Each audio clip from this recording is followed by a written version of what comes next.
What's going on, everybody? Anthony Wade here, and welcome to another episode of the Elite 360 podcast. Today, I'm going to talk about something that 99% of people ask me about, or when I ask the question, what is stopping you from achieving the next level or from having success personally or professionally. This number one thing is usually what people say. I lack discipline. And when I ask them, what do you need more of?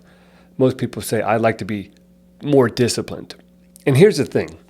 Many of us have it really ass backwards. Discipline is not something that you're born with. I can't tell you how many people say, yeah, Anthony, well, I'm not as disciplined as you. I don't have discipline like you. Well, no shit. It's something that you build every single day. It's something that is use it or lose it, just like a muscle. If you do not train every single day, put in the reps, you will not get the results. The same thing goes with discipline. The little bitty intricacies of your life that you say you're going to do and follow through with, that cultivates discipline. Discipline is built every single day. So therefore, the problem is most people, it's not that you're not disciplined, it's that your discipline is focused in the wrong direction. Let me say that again. Your discipline is focused in the wrong direction. And so if you think of discipline like a muscle, right? When you don't go to the gym for, weeks, 2 weeks, 3 weeks, maybe you suffered an injury and you've been out for 6 months, guess what happens? Your muscles atrophy and they get smaller and they're not as strong. The same thing goes with our discipline. So if you can practice discipline every single day, it will compound into the confidence that you need to have as a leader, as a person of influence, as somebody who's looking to make a difference, or just somebody who's trying to change your own life. And so in order to get the results, you must be willing to put in the reps. Everybody and anybody is able to be disciplined, but not everybody is willing to do the work. And so why do most people lack discipline, right? Number one, I think that it's one of those things where we believe that you either have it or you don't. It's kind of like basketball. Somebody's born with the skill or they're not. It's not that you are naturally gifted with discipline. If that was the case, you wouldn't have been getting disciplined by your parents. I wouldn't have to discipline my kids if they were born with discipline, right? So it's something that we cultivate. And I think that when we get this little kind of misconception out of our head that, I don't have it, it's either you have it or you don't. Well, if you don't, guess what? You can get it. So my question is, are you willing to do the work in order to get it? The next one is we get a win and we try to use that win and ride the wave to the finish line. The Uncle Ricos of life. Back in my day, yesterday's wins will not equate into tomorrow's wins. You won the day, good. Now go wake up tomorrow and do it again. And I think that when we start looking at our life and counting achievements, it gives us an opportunity for complacency. And complacency is that little voice of mediocrity. It's that little thing that says that makes us think that we're better than what we really are. And here's the thing: as you go up, you're going to have to give up. And as you go up, you're going to have to grow up, meaning you're going to have to grow and continue to grow, because if not, you will quickly find yourself irrelevant.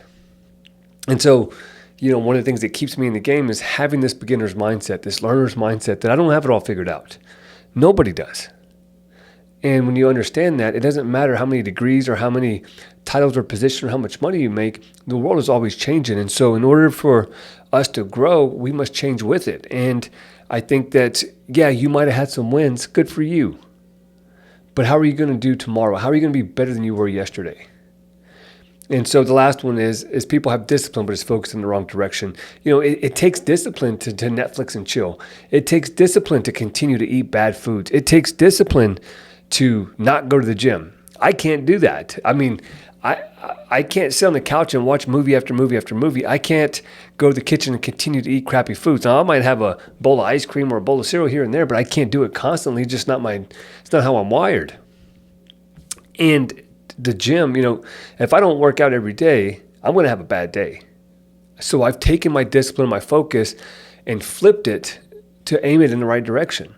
And maybe you do too. Look at your life and look at what you do consistently. Are those habits serving you or are they stopping you?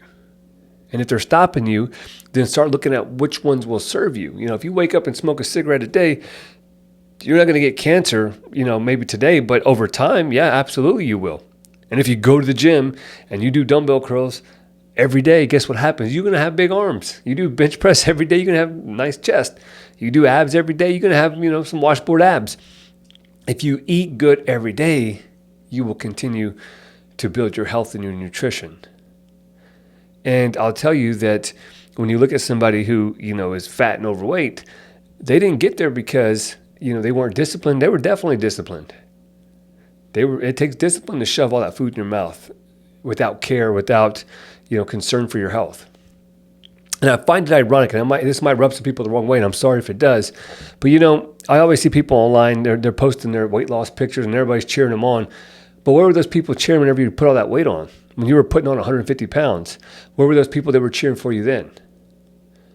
And now you lose 150 pounds and you want people to cheer for you? Like, you're the one that did it to yourself. You put it on yourself. Now, if you have a diagnosis or, you were given a diagnosis or something, whatever that caused you to do that, then I'm sorry.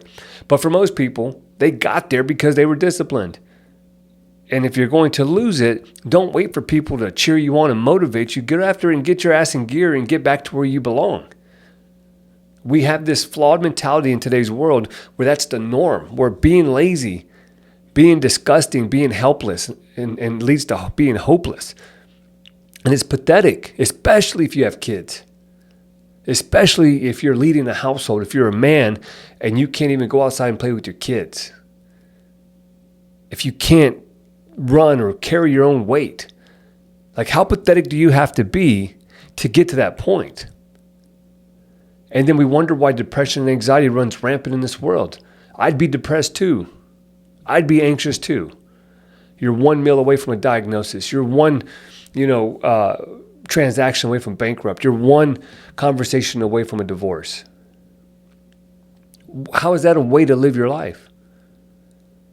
And it's a simple switch in how you look at what you do, and why you do it. So how do we dial in our discipline? I'm going to give you 3 things today. Number 1 is you got to decide.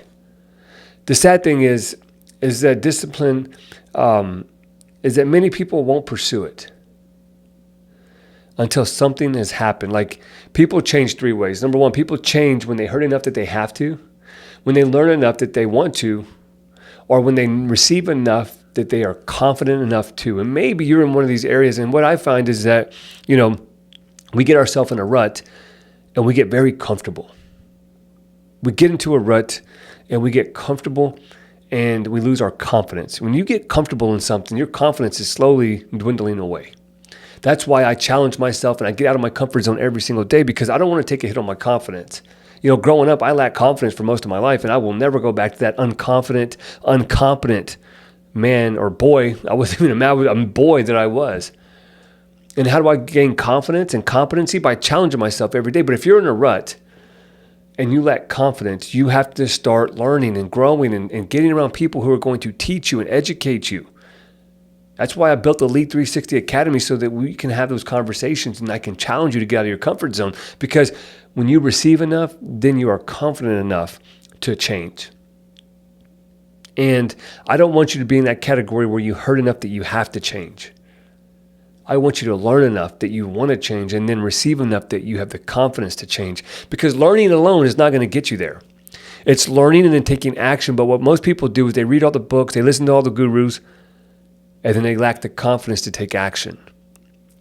And so I want you to learn enough, but then receive enough that you are able to change because you're confident in your ability. The next one is you got to commit.